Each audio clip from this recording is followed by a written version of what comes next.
Bonsoir à tous. J'ai failli partir à la pause. Yoa m'a retenu, donc je suis là. J'ai enlevé ma cravate. Et mon histoire est très personnelle, donc si parfois la voix me lâche, si elle part, non, ne m'en voulez pas. Donc j'ai un double stress. Et l'histoire, c'est une histoire rigolote qui a trait aux rencontres. J'avais appelé ça des points d'inflexion, on m'avait dit personne ne va comprendre. Alors j'ai pris des ronds-points de la vie. On suit un chemin, on arrive au rond-point. Et au rond-point, il y a un aiguilleur qui te dit va par là, c'est peut-être mieux, ou va pas par là, c'est peut-être moins bien. Et dans cette histoire d'aiguilleur, c'est l'histoire qui me concerne, c'est-à-dire comment je suis passé du parvis de ma cité dans une banlieue pourrie au parvis de la City à Londres, où je mets aujourd'hui un bleu de travail, qui est celui que je porte. Et en fait, ces aiguilleurs, j'ai regardé en discutant avec Yoa, un peu en arrière, et je me suis demandé à quel moment il y avait eu ces points d'aiguillage. Le premier, je jouais au foot, et en fait, mon derrière s'en souvient peut-être encore, c'est le pied bien solide de mon père, ouvrier du bâtiment, qui me l'envoie dans le derrière et qui me dit « Mais qu'est-ce que tu fous ici à jouer au foot ? Tu devrais être à l'école. » Tu remontes à la maison, et là, ça a été le premier aiguillage. 9e étage de ma tour, pourri. Et j'attends. J'attends le soir, et je me dis « Il va me lancer par la fenêtre, et ma mère va l'aider. » En fait, rien du tout. Mes parents comprennent que, en fait, j'ai 11 ans, j'ai pas de prof de maths depuis 3 mois, et là, qu'est-ce qu'on peut attendre d'un enfant de 11 ans ? Il joue au foot. Il va pas venir réclamer des cours de maths. Enfin, vous avez eu 11 ans. Et en fait, ma mère, un jour au travail, préoccupée, un peu triste, la personne pour qui elle travaillait la regarde et lui dit « Mais Maria, vous avez l'air triste. Qu'est-ce qui se passe ?»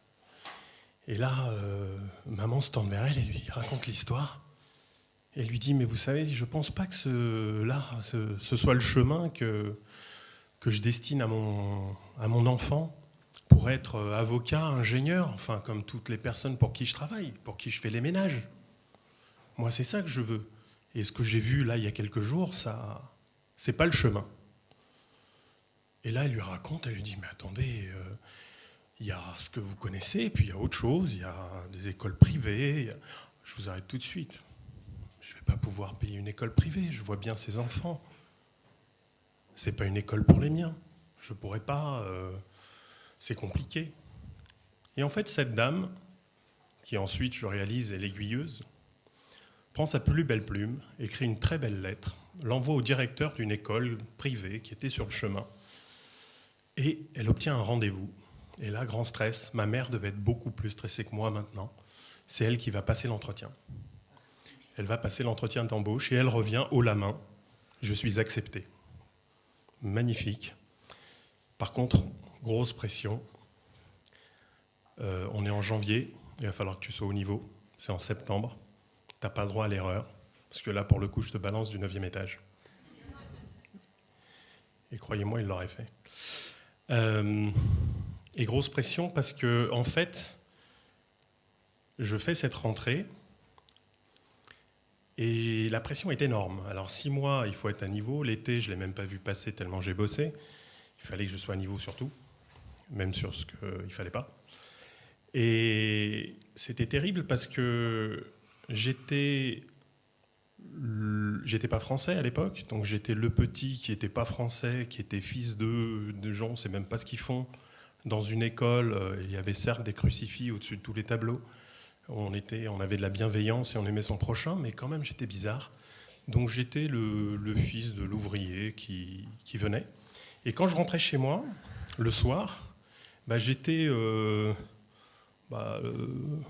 hey, t'es le mec là, tu vas dans l'école des riches là ?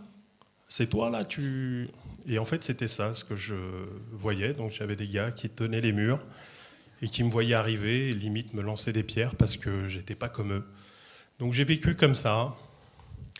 Et cette dame qui avait écrit cette lettre très gentille et qui avait obtenu cet entretien, je l'ai un peu oubliée, les années sont passées, 30 ans sont passés.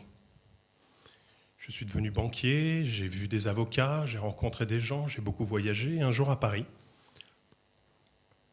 je vois un nom qui m'est familier sur une liste de participants. Et je me retrouve à une table où on rencontre des grands banquiers, des grands avocats qui font la grand-messe pour finir leurs négociations. Et en face de moi, il y a le mari de cette dame qui avait écrit la lettre. Et là, il y a deux sourires qui se croisent, le mien et le sien. Et il y a de la fierté et du remerciement.